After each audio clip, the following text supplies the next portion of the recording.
Our next question is how democracy changed society. तो ये 2011 के कमीशन के पेपर में भी आ चुका है पॉलिटिकल साइंस की. So how can democracy changes society? तो डेमोक्रेसी में सबसे पहले हमारे पास आती है अकाउंटेबिलिटी आती है, और rule of the second one is rule of law democracy provide करती है. इलेक्टेड गवर्नमेंट जो होती है हमारी, जैसे पीटीआई इस वक्त है, और इससे पहले पीएमएलएम थी, उससे पहले पीपीपी थी, उससे पहले नवाज शरीफ व्हाटसोएवर. तो जो इलेक्टेड गवर्नमेंट होती है वो आंसरेबल होती है. किसे? मीडिया. वो मीडिया को आंसरेबल होती है, वो जो अपने चाहे वो नहीं कर सकती है. और किसे? लोगों को. जो इलेक्टेड गवर्नमेंट्स होती हैं वो लोगों को भी आंसरेबल होती हैं और मीडिया को भी आंसरेबल होती है. अगर गवर्नमेंट अच्छी ना हो, लोग खुश ना हो, तो क्या होगा? इलेक्शंस दोबारा हेल्ड होंगे. अगर इदारे खुश ना हो, लोग प्रोटेस्ट करेंगे, निकलेंगे गवर्नमेंट के पीछे, तो वो गवर्नमेंट को गिरा देंगे, हटा देंगे रूलर को. तो इस तरीके से भी डेमोक्रेसी सोसाइटी में चेंजेस लाती है. The second one is the response of elective government. जो इलेक्टिव गवर्नमेंट होती है, अगर वो अच्छे तरीके से डिलीवर ना करे, फॉर एग्जाम्पल, तो they will be kicked out in short. The third one is better decision making. There should be collective of good decision makers. Like collective decision is good decision. कैसे? Like for example, Imran Khan एक फैसला खुद से नहीं ले सकता. उसमें जो प्राइम मिनिस्टर है हमारी कंट्री का, पाकिस्तान की एग्जाम्पल है, उसमें वो खुद से फैसला बिल्कुल भी नहीं ले सकता. वो किससे मशवरे करेगा? कैबिनेट से, पार्लियामेंट से, ठीक है, और ऑपोजिशन की भी उसमें राय होगी. सबके वोट होंगे एक मुद्दे पर, फिर उसके बाद एक डिसीजन को, एक लॉ को इम्प्लीमेंट किया जाएगा. They all are there for better decisions. झक मारने के लिए नहीं बैठे हैं लेकिन फिर भी नहीं होते हैं अच्छे डिसीजन. समटाइम खैर hope for the best. That's why democracy decisions are more good than एक शॉर्ट एग्जाम्पल है, एक अकेले बंदे के डिसीजन से 3-4 बंदों के मशवरे की डिसीजन में अच्छी भलाई होती है, क्योंकि एक बंदा गलत सोचेगा, सब गलत तो नहीं सोचेंगे. Distribution of wealth and resources in equal manner. जो डेमोक्रेसी में बाकी सूबे होंगे, जैसे हमारा है बलूचिस्तान, हमारा सूबा है, पंजाब हमारा सूबा है, सिंध हमारा सूबा है, केपीके हमारा सूबा है. तो जो हमारे जो रिसोर्सेज हैं, सॉरी फॉर माय बैड, जो हमारे जो रिसोर्सेज होंगे वो इन सब में इक्वली डिस्ट्रीब्यूट होंगे पॉपुलेशन वाइज. लेकिन जो डिक्टेटरशिप और मोनार्की होती है, लेकिन अगर डिक्टेटर सिर्फ बलूचिस्तान से हुआ या पंजाब से हुआ, तो वो सिर्फ पंजाब को ही फेवर करेगा, बाकी सूबों को इतना वो इम्पोर्टेंस नहीं देगा, वो सिर्फ अपने ही लोगों का काम करेगा. आल्दो डेमोक्रेसी की ये खूबसूरत, जमहूरियत की ये खूबसूरती है कि वो सबको साथ ले के चलती है. Peaceful behaviour towards minorities. Example we have Christianity in Pakistan. उनकी तरफ हमारा एक पीसफुल बिहेवियर है क्योंकि वो माइनॉरिटीज हैं. प्लस हिंदूज भी हैं हमारे माशरे में, सिख भी हैं. उनकी तरफ हमारे जो कॉन्स्टिट्यूशन है उनको राइट टू लाइफ दे रहा है. जो डेमोक्रेसी है वो उनको प्रोटेक्ट कर रही है, उनकी लॉज को, उनके राइट को, उनकी सेफ्टी को. اگر وہ کاروبار کرتے ہیں، اگر وہ پڑھتے ہیں، اگر وہ سب کچھ کرتے ہیں. جو ڈیموکریٹک اسٹیٹس ہوتی ہیں ان میں ایک ریسرچ کے مطابق لیس وارز ہوتی ہیں کمپیئر ٹو ڈکٹیٹرشپ اور monarchy. کیونکہ جو ہم نے جو دیکھا، جو ورلڈ وار 2 جو سٹارٹ ہوئی، اس میں بہت سارے ریزنز میں ایک ریزن ڈکٹیٹرشپ بھی تھا اور ایکسٹریمزم بھی تھا. کس کا؟ ایڈولف ہٹلر کا. تو democracies are less wars fighting countries.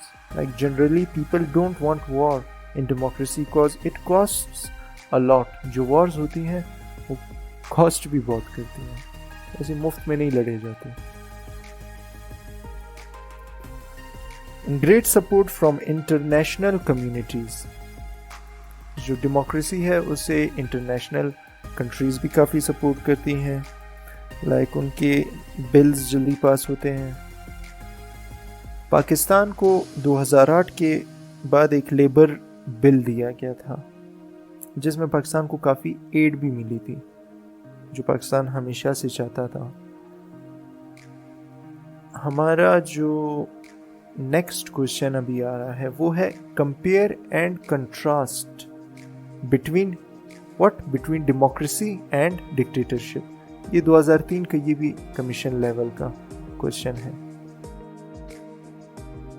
جو ایک طرف ہم ڈیموکریسی رکھیں گے، جب آپ پیپر میں بھی کریں گے بالکل ایسی مطلب ایسے شارٹ کٹ نہیں لکھیں، آپ پورا لکھیں جگہ کی وجہ سے. ایک طرف ہے ڈیموکریسی اور دوسری طرف ہے ڈکٹیٹرشپ. آپ نے بالکل ایسی بچوں کی طریقے سے ایگزامینر کو سمجھانا ہے تاکہ وہ آپ کو مارکس دیں. ڈیموکریسی میں سب سے پہلے فری اینڈ فیئر الیکشنز ہوتے ہیں. Free and fair elections. جبکہ ڈکٹیٹرشپ میں کوپ ہوتا ہے، ایک ملٹری پارٹی آ کے کوپ کر دیتی ہے. Second one is accountability. Democracy میں اکاؤنٹیبلٹی ہوتی ہے اور اپوزیشن ہوتی ہے، لوگوں کی فری میڈیا ہوتا ہے، فری لابی ہوتی ہے. جبکہ ڈکٹیٹرشپ میں ان اکاؤنٹیبلٹی ہوتی ہے، مطلب کہ ڈنڈے کا زور،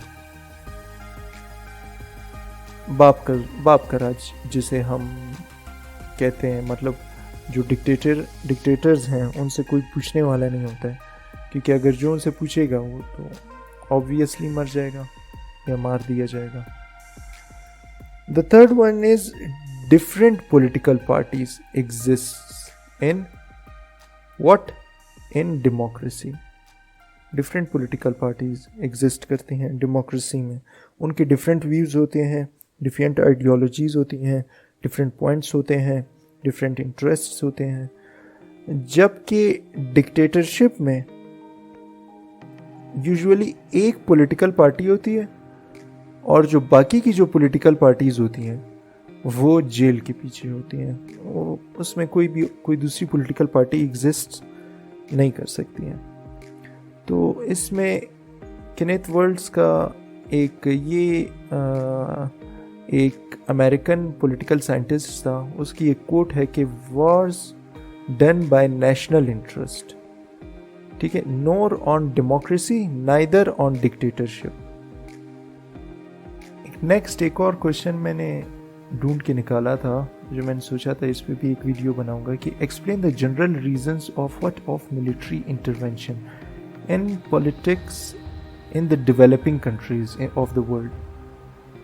اچھا، یہ سوال 2011 اور 2008 میں پوچھا جا چکا ہے سب سے پہلے.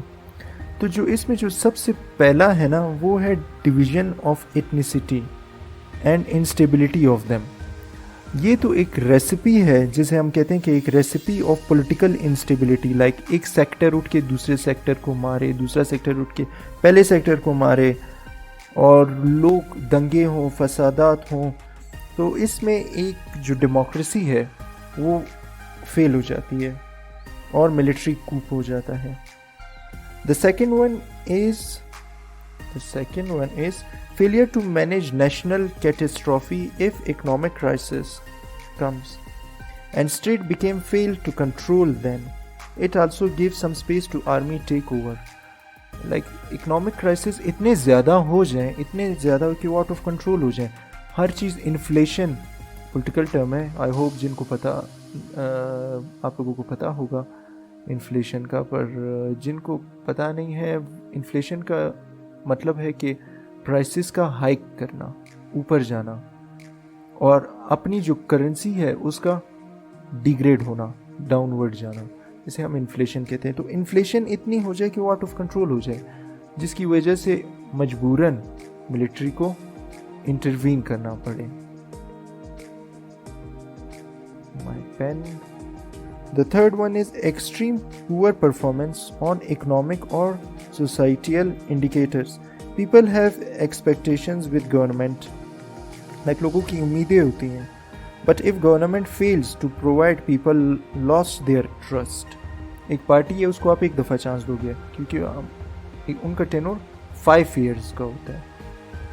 अगर वो उन 5 years में आपके साथ आपको वो नहीं दे, परफॉर्मेंस नहीं दे, तो आप उस पॉलिटिकल पार्टी का बायकाट कर लोगे next time. The fourth one is lack of strong democratic leadership. जब एक लीडर बेकार हो जाए, उसकी स्ट्रॉन्ग पर्सनैलिटी ना हो, वो डेमोक्रेसी को ठीक तरीके से डिलीवर ना कर सके, उसकी वजह से भी मिलिट्री कूप हो जाता है. The fifth one is self serving political parties. सिर्फ अपना मुफाद देखें, आम आवाम का सोचें ही ना, अपनी करप्शन होती रहे, अपना जो कुछ होता रहे, बाकी आवाम जाए भाड़ में. तो ये भी डेमोक्रेसी को फेल कर देती है और इससे मिलिट्री कूप हो जाता है. The sixth one and the last important one is civil and military disbalance. Civil and military disbalance. जब पॉलिटिकल पार्टी और मिलिट्री इनके दरमियान क्रैश होगा, पॉलिटिकल पार्टी मिलिट्री के बारे में गलत बोलेगी या मिलिट्री को पॉलिटिकल पार्टी अच्छी नहीं लगेगी, इनके दरमियान में क्रैश होगा, तब भी क्या होगा, तब भी एक कूप होगा जिससे डेमोक्रेसी फेल हो जाएगी. सो that was it for today's lecture. I hope you guys our lecture on democracy and on dictatorship.